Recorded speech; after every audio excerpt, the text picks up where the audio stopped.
আগে গুরুত্বপূর্ণ একটা মাসালা। আসসালাতু আসসালামু আলাইকা ইয়া রাসূলুল্লাহ, ইয়া হাবিবাল্লাহ, ইয়া আসসালাতু আসসালামু আলাইকা ইয়া শাফিউল মুসলিমিন, এরকম অনেক বাক্য আমরা পাই। এটা কি অতটুকু সঠিক আছে?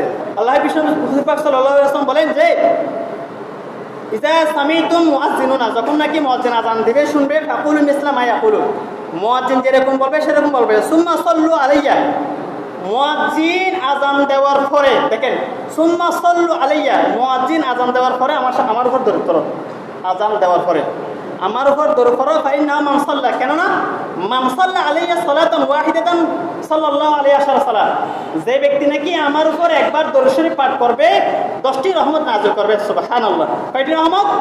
10টি রহমত নাযিল করবে। সেজন্য আযান আগে না, আযানের পরে। যে মানুষরা যদি জানতো, লো ইয়ালামুনা নাস মা ফিন নাদাই ওয়া সাফিল আউয়াল, মানুষরা যদি জানতো এই প্রথম হাতার আছে না, এই প্রথম হাতার